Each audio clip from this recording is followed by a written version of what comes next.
ating prayer meeting. So, I hope that those who have not tried maging regular prayer meeting, makahanap po sila ng pagkakataon at dahilan para makasama po natin. So bago po tayo magpatuloy sa ating prayer time and prayer requests na maaring maalala po natin mamaya, So let's turn our attention po sa responsibility po natin na pinagkatiwala po sa atin ng Panginoon as far as our stewardship of our I wouldn't say this as a talent po, because ito po ay common sa lahat. Kasi pag sinabi mong talent, merong iba na hindi sila binayayaan ng ganong skill, I would say.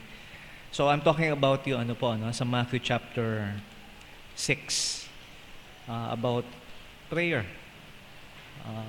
So meron din po tayong stewardship. Pinagkatiwala po sa atin ng Panginoon ito pong gawain ng panalangin. And I'd just like to point out what the Lord said here. So meron tatlong bagay na ginagawa po rito, yung alms o yung giving, fasting is also mentioned here, and also prayer. And one thing na makikita po natin, he always used the word when. Okay? So, either sa prayer, sa alms giving, and sa fasting. But let's just focus on prayer. Okay? Since ito po yung ating gagawin po ngayon, and this is only the time that we have for that. So sabi po sa verse number 5, "And when thou prayest, thou shalt not be as the hypocrites are, for they love praying, standing in the synagogues, in the corners of the streets, that they may be seen of men. Verily I say unto you, they have their reward." Verse 6, "But thou, when thou prayest, enter into thy closet, and when thou hast shut thy door, pray to thy Father which is in secret, and thy Father which seeth thee in secret shall reward thee openly. But when ye pray, use not vain repetition, as the heathen do, for they think they shall be heard for their much speaking." So binanggit po rito, paano dapat tayo manalangin. And the negative example is, hindi katulad ng mga hypocrites that it's a public display. Okay? And sinabi po rito sa verse 6, it should be done in secret. And verse 7, negative uli, not use vain repetition as the heathen do. So binabanggit lang dito ng Panginoon yung paraan. But we see very clearly, he says when. It's not if, if you pray. Because prayer is expected. So given na po sa atin yung prayer. Kasi maging yung mga hypocrites, you know what? They pray. Okay? So kung sila nagagawa nila yung prayer, although with the wrong intention, so how much more tayo? Okay? That we should do it. So wala hong po rito, wala hong pagdududa. Yung expectation sa atin ng Panginoon. It's not if you pray. Okay? Kasi minsan yun ang question sa atin, nalangin ba tayo? That shouldn't be asked anymore, It's when we pray. Sabi ni Martin Luther, that prayer, believers praying is like kung ina-expect natin na ang isang tailor, yung sastre. So ano yung mapoproduce na isang sastre? Siyempre, yung damit. So, in the same way, ano bang ina-expect sa atin ni God for us to do? And that is prayer. But it's more than just yung expectation. So, gusto ng Panginoon na tayo po ay mag-grow, mag-develop. And I said this to our students last week, that the average time per day, okay, for a Christian na nagpe-pray, and I think they found this when they had a survey, is 7 minutes a day. Okay? 7 minutes. That includes, sama-sama na po yun.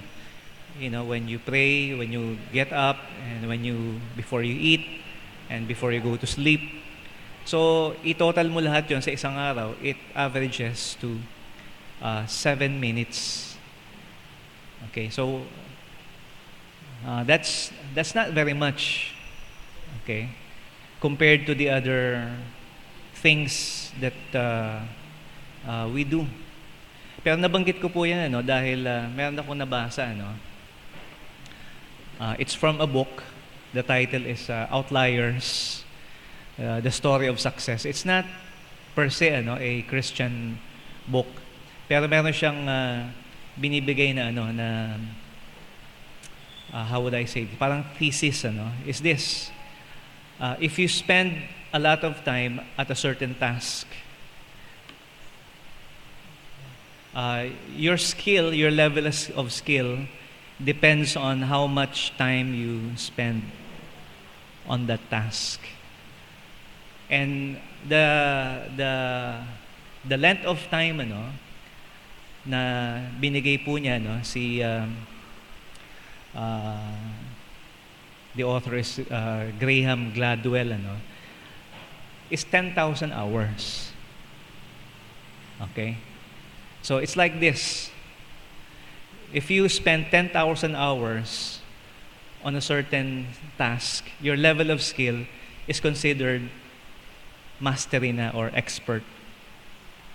Like for example, if you play the piano and you total the number of hours you've spent, pag nakaabot ka ng 10,000 hours, according to his thesis, you're considered expert. Okay? Doon sa gawain na yun. So, mag-practice ka ng gitara. Umabot ka ng 10,000 hours. Okay? So, kung yung sinasabi niya is true, then you could be considered an expert guitarist because of the amount of time you have given to that. Driving. Okay? Ano pa ba? There's so many applications Okay. Although yun nga po while it seems parang okay. I have to disagree a little bit. Okay, with the amount of time. Not for every task. Okay? Because I believe there are certain skills that doesn't require that much time para ma-consider ka na expert, or master. Okay? So, there are certain skills that are repetitious. Okay? Yung mga bata, magaling silang makakuha agad ng proficiency. Siguro naman yung mga naglalaro ng mga games wala pang 10,000 hours yun pero mahusay na sila. So it's not on every task you need that much amount of of skill. And also there are skills. So ini-evaluate ko lang po yung binabasa ko kasi hindi naman lahat ng binabasa natin dapat paniwalaan natin, dapat isipin din natin There are also certain skills that are repetitive. So pag inuulit-ulit mo lang yung isang bagay, same thing all over again. That doesn't make you an expert. Kasi isa lang yung way na alam mo. And there's also, one also be expert by training. So kung merong magtuturo sa iyo and will introduce some techniques, na hindi mo pa nasubukan dati, I believe that makes one an expert. Kaya meron tayong school, okay? Yung iba nagiging master, naging doctorate, and I don't think they spend that much time, but they acquire some proficiency because of training. And also there's such a thing as backsliding. In any task, alam niyo po kahit sabihin po natin you spend so much time on something that you consider yourself very comfortable in performing such a task, there's such a thing as a backsliding. So sabihin natin you consider yourself like for example sa long distance running. I don't care how many times you've joined a race. If you stop, okay, in a year or less than a year na hindi ka nag-iensayo, tumatakbo, by the time that you begin, your skill is zero. Back to zero. Because hindi mo ginawa, hindi mo pinractice. And of course, it's going to take some time again to maibalik yung skill mo. Why am I saying this? Alam niyo po sa gawain ng Panginoon, assuming that what Mr. Gladwell says has some truth to it. Ako po bilang isang Kristiyano at manggagawa ng Panginoon. So, masasabi ko ba na I'm an expert sa pangangaral ng salita ng Diyos? By that standard, no. No way. Okay? Kahit anong compute ko, okay? I don't think I have preached 10,000 hours. Although ako yung madalas nakikita nyo, maaring kayo expert na kayo sa pakikinig. Hindi lang sa akin, kundi sa maraming mga speakers. But I have not spent that much hours, in preaching and teaching. Okay?